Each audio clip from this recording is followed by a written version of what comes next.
National Democratic Congress NDC amanyuko no akache yenyina yenim say wo NDC mu no one conversation na ekoso who is going to take up and as who is going to take after President John Dramani Mahama what the 4-year term no ebe come 2028 why anybody so you say low key some people ashase aso mu yi omutinketenkete yeniama bi kokoko programs bi kikansem bi ni ade the likes of Chief of Staff Julius Debra Haruna Idrisu can say Chairman General Mosquito ato force mu nyina and they've been a research organizations women so research the results by chemu say from the look of things this is taken after this ntia say didn't kofotim National Executive Council of the National Democratic Congress me no ka say women the krata tenten abeto dwom chem say tinton time women person be so bia campaign before and in this season aye women no omon person so be campaign say Julius Debra say Haruna Idrisu say Johnson Asiedu Nketia ato force nobody should be involved in any kind of campaign until 12 months to 2028 general elections and to omon sem no and that screens so we the National Democratic Congress National Communications Bureau press statement or say statement by the Council of Elders of the National Democratic Congress.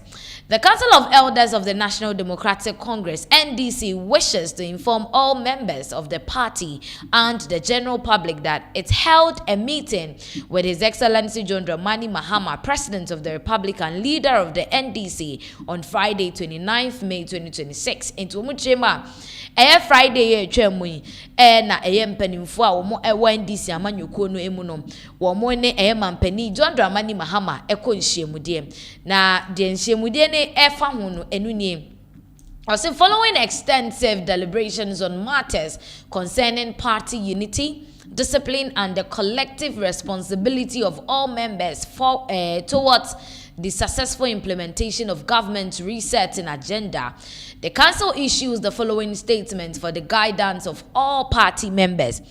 Internet omukotena say etwato adwene pensen niema mu no se biakoye beye adwuma na fe atenetene nso beye adwuma na enkabo mo mbetimi de aye adwuma enso beba no wo mo edi nhihye bi egu akwamu obeboa se de beye a enisiwade hu no a NDC aban ne wo mo de fa President John Dramani Mahama so no ebetimi aye adwuma ma Ghana for sebe anya wo mu gidie na ohwa also the council notes with concern the growing unease among sections of the party and the wider public regarding reports of premature presidential campaigns and related political activities by individuals and groups within the party. Into omuchema say enkofo bi enwinwi ni ade efa eginesie ene esuban bi a ebinom omo amanyuko ni mu da na di campaign kitinkiti bi programs bi ene ade like a whole lot is going on to say we there as enipa no neni wo mampani adwa ni mu ntina ode ne ho for sa ne ma no emuntu omuchire ma sa de no ento embawie now say the council wishes to remind all members of the NDC, all members that the NDC is currently focused on delivering on the mandate entrusted to it by the people of Ghana. At this critical stage of national reconstruction and renewal, every member of parliament is expected to devote his or her energies, resources and commitment to supporting the government's efforts to reset the country and improve the lives of Ghanaians, rather than engaging in activities that have the potential to create division, distraction and unnecessary internal competition. In Duomuchema, 1% NDC ni biya nya ne wonti asese se de Ghana for yenye omumu gidie na yedi tumi ahye omonsa tumi na yedi ahye omonsa no ewoso omutimi yidi ye adwuma na Ghana for eho to omo na omu say yes NDC for yedi power na se yedi tumi mo omo no omu ye adwumenti sa bre de obi amfa na ho oden ni sika na ho fama bibia emetai NDC na chi na omuntimi ma Ghana for the deserving life that they deserve. Abrabo efata omo no yemfa mo ena omo mpese ebenam sa niema we mu so na afi edem papa mu ntete ye menteme ho ase ene ya kensi abetoto nkrofo entem enti de wo ho eno now so the council further draws attention to the provisions of Article 42 of the Constitution of the National Democratic Congress, which clearly stipulates the date and venue for the election of the presidential candidate shall be decided by the National Executive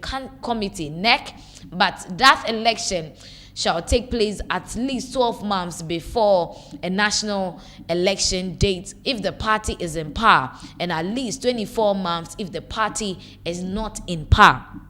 And to muchema oko NDC amanyoko ni mu a emra wo mo de ye adwuma wo ho ni chire mu a se ye beko kan say campaign and say be presidential elections amanyoko ni mu abato ye yi we so NDC we ni NDC dia wo hwe omomra wo de ye adwuma na se aban no anase NDC amanyoko no ewo aban mu dia so omo beto aba eyi obi a obegine mu de ama NDC amanyoko no presidentially and any parliamentary nyina na ewo se akabeye abosome dumienu afe baako ama Ghana man nyina koto aba no na wo so omo ye omo abato no na se amanyoko no eni aban mu dia enye ebeka ne se afimienu anase abosome eduonu nan entemu no betimi ayeden ato sa aba no entenu na enhihye wo amanyoko no emu.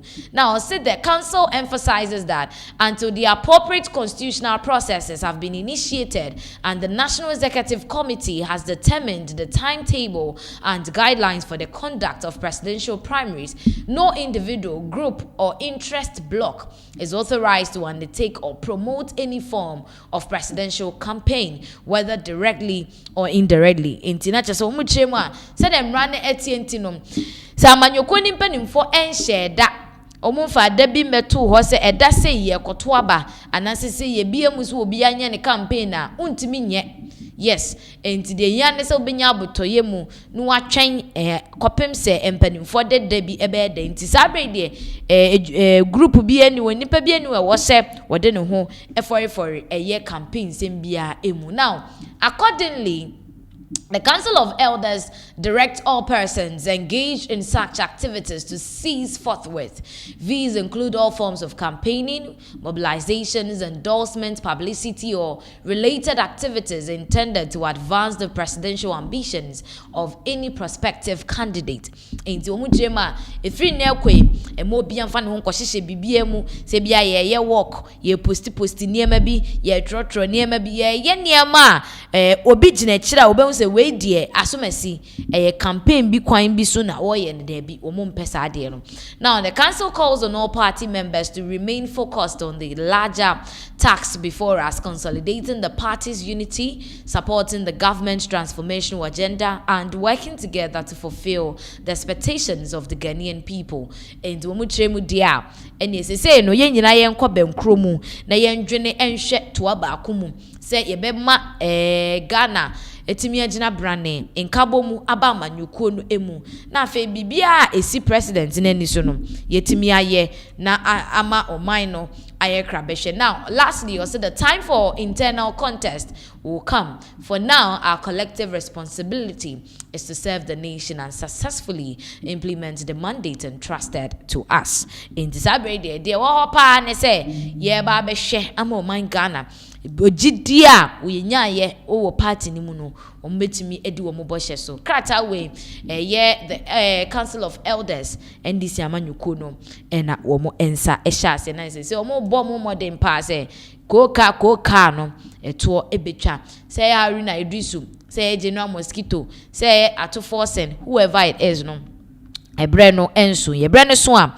omo ebema ho ekwan ni nyina mu NDC amanyuko no mu no former NDC parliamentary aspirant na ye kire mu a ni din Edikobi Mensam na wokogina mrahebedwa akonwa wo NDC mu the primary levels no Ablekuma West for Ablekuma West constituency so wenya na me no ka say wa hya ase ebo NDC amanyuko na chi say wo mo eyeboni aye wayi ni yem wadi ni sika na ho fama na ho odin e de atai party na chi enso ene a party ne baaye no wo mo akwakofofa MMC fo ni DC fo ni ade ama ne project a wo ye no wo mo be dwudi project ne egu wadi yaudi akasa otimu se we de NDC fo ebi ni mo chemu a emra ebi so chese nka consideration bia na nka wo so mo e consider mo yinkotie Kobi Mensah ensema wode atodwa. Kobi Mensah, I sponsored the party when we are in the position. I sponsored the party with my money, my resources. National Executive, they are well.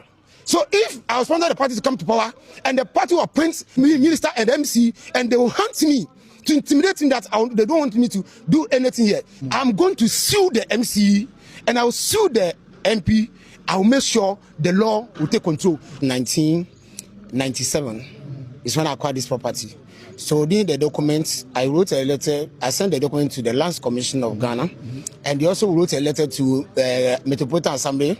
That was 2014, and then the Metropolitan Assembly, they are here to survey the place, the property, and then they prove that BNA Shiponi can be a residential area in a marsh here.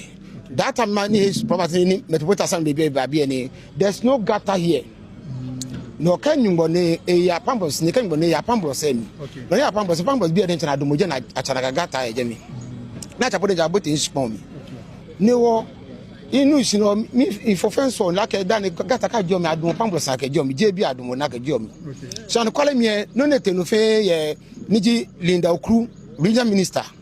A mamisha China no like Ninkabia and Kaka Bear Hotel, a hard benafi hotel, a bieni. Linda crew starts to 2 months. So we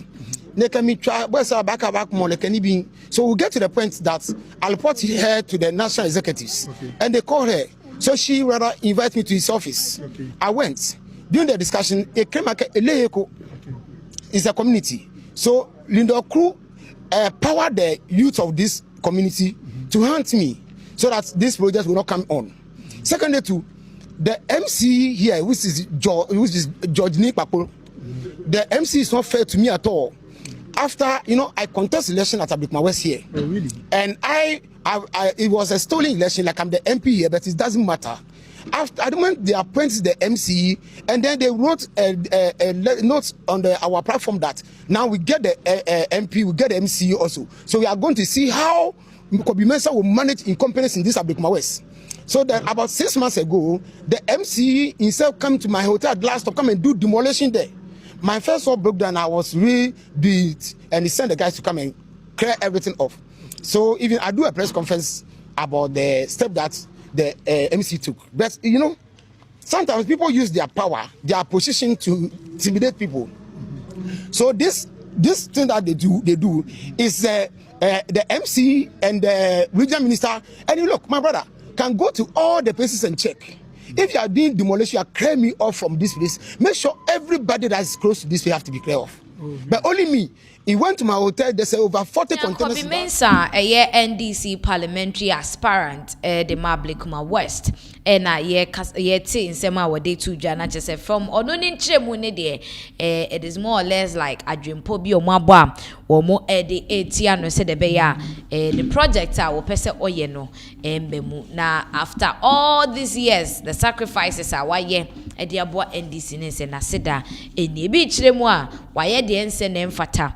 Ena emrano eye na djuma yeti krom ha flood ena air flood ena nkofo japade say enti say no ena mpanifo hwe beboa ama sebi esiesi akoso na yesisi flood no kwan a omunye no omun forget partisan kind of saying speech na eye Kobi Mensah make no now yen free some way so na yen kopie mu ewon sem foforo